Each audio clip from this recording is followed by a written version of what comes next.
ఓం నమః శివాయ. ఓం నమో నారాయణాయ. ఓం శ్రీ స్వర్ణాకర్షణ కాల భైరవాయ నమో నమః. ఓం ఒటుక కాల భైరవాయ నమో నమః. హరి ఓం.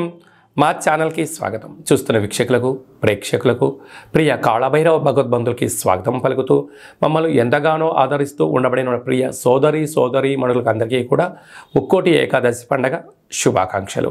సనాతన ధర్మ వీక్షకులకు, సంరక్షకులకు అందరికీ పైన దత్తాత్రేయ స్వామి యొక్క ఆశీస్సులు ఉండాలని కోరుకుందాం. అలాగనే మార్గశీర్ష మాసం అనగానే శ్రీ వళ్ళీ దేవసేన సుబ్రహ్మణ్యేశ్వర స్వామి యొక్క జయంతి, కాళభైరవ జయంతి, దత్తాత్రేయ జయంతి సందర్భంగా మనమందరము ఎలాంటి విధి విధానాలు పాటించాలో సవివరంగా సంపూర్ణంగా తెలుసుకుందాం. 16వ తారీఖు 12వ నెల 2023 నుండి 31/12/2023 వరకు పుట్టినటువంటి వారికి ముందస్తుగా జన్మదిన శుభాకాంక్షలు. గతంలో వివాహం చేసుకున్న వారికి వివాహ వార్షికోత్సవ శుభాకాంక్షలు. ఈ 16వ తారీఖు నుండి 31వ తారీఖు వరకు ద్వాదశ రాశుల్లో గ్రహ గమనాలను అనుసరిస్తూ ఎలా ఉండబోతుందో సవివరంగా సంపూర్ణంగా తెలుసుకుందాం. మేషరాశిలో గురు సంచార స్థితి, కన్యరాశిలో కేతు సంచార స్థితి, తులారాశిలో శుక్రుడు స్వక్షేత్ర సంచార స్థితి, వృశ్చిక రాశిలో కుజుడు స్వక్షేత్ర సంచార స్థితి, ధనుసు రాశిలో రవి బుధ సంచార స్థితితో బుధాదిత్య రాజయోగంతో ప్రయాణం అవ్వడం, కుంభరాశిలో శనేశ్వర స్వామి స్వక్షేత్ర సంచార స్థితి, మీనరాశిలో రాహు సంచార స్థితితో ద్వాదశ రాశుల్లో గ్రహ గమనాలు ఈ విధంగా ఉన్నాయి.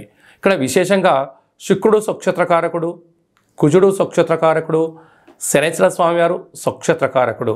విశేషమైనటువంటి 3 గ్రహాలు స్వక్షేత్రంగా ఉన్నప్పుడు ఎలాంటి ఉపయోగాలు ఉంటాయో సవివరంగా సంపూర్ణంగా తెలుసుకుందాం. మీనరాశి వారు ఈ కాళభైరవ జయంతి సందర్భంగా ఎలాంటి విధి విధానాలు పాటించాలో ఈ వీడియోలో సవివరంగా సంపూర్ణంగా తెలుసుకుందాం. మీనరాశిలో ఏ నక్షత్రాలు వస్తాయనగా పూర్వాభాద్ర నక్షత్రంలోని చివరి పాదం 4వ పాదం, ఉత్తరాభాద్ర నక్షత్రంలో 4 పాదాలు, రేవతి నక్షత్రంలోని 4 పాదాలు కలిపితే మీనరాశి. చాలామందికి పుట్టినటువంటి కాల సమయంలో డేటా ఆఫ్ బర్త్లో లేనటువంటి ఏకైక కారణం వలన పేరు యొక్క మొదటి అక్షరాన్ని అనుసరిస్తూ ఆ రాశిని తెలుసుకునే ప్రయత్నం అవుతుంది. అవి ఏ అక్షరాలు ఒకసారి పరిశీలన చేద్దాం. ది, దుమ్, షం, జా, ధ, దే, దో, చా, చి అక్షరాల వారందరూ కూడా మీనరాశి జాతకులే. మీనరాశి యొక్క అధిపతి దేవగురు బృహస్పతి. వీరికి ఒకవైపు ఏళ్ల నాటి శని ప్రారబ్ధ సంచార స్థితిలో ఉండడం, రాశిలోనే రాహు సంచారం చేయడం, ధనావాకు కుటుంబ స్థానంలో గురు సంచార స్థితి ఉండడం, 7వ స్థానంలో కేతు సంచార స్థితి ఉండడం, అష్టమంలో శుక్రుడు స్వక్షేత్రకారకంగా ఉండడం, భాగ్యంలో కుజుడు స్వక్షేత్రకారకంగా ఉండడం, రాజ్యస్థానంలో బుధాదిత్య రాజయోగం ఉండడం, వ్యయంలో శనేశ్వర స్వామివారు స్వక్షేత్రకంగా సంచారం చేయడం వలన ఒకవైపు ఏమో ఏలనాటి శని, మరొక వైపు ఏమో బుధాదిత్య రాజయోగం, మరొక వైపు ఏమో 3 గ్రహాలు స్వక్షేత్రంగా ఉండడము మీనరాశి వారికి అద్భుతమైన యోగకాలమైన మంచి కాలంగా గుర్తించగలగాలి.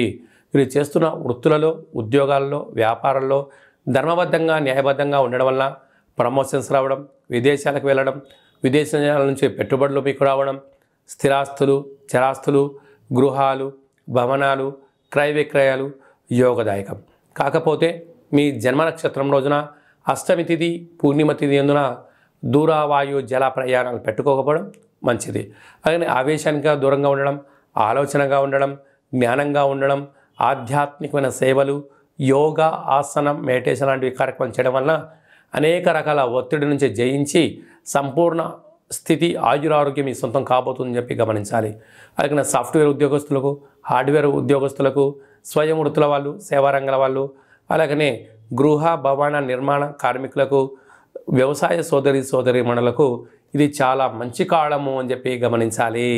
ఈ వీడియో మీకు నచ్చినట్టయితే లైక్ చేయండి, షేర్ చేయండి, మా ఛానల్ని సబ్స్క్రైబ్ చేసుకోండి. నేను చేస్తున్న ఆధ్యాత్మిక వీడియోలు మీకు ముందస్తుగా నోటిఫికేషన్ రావాలి అన్నట్టయితే గంట సింబల్ ప్రెస్ చేయండి. పైన ఆల్ అనే బటన్ కూడా తెలియజేస్తూ భగవద్బంధులకు, మిత్రులకు, సనాతన సంరక్షకులకు ఈ యొక్క వీడియోను ఫార్వర్డ్ చేసి హిందూ ధర్మాన్ని కాపాడండి.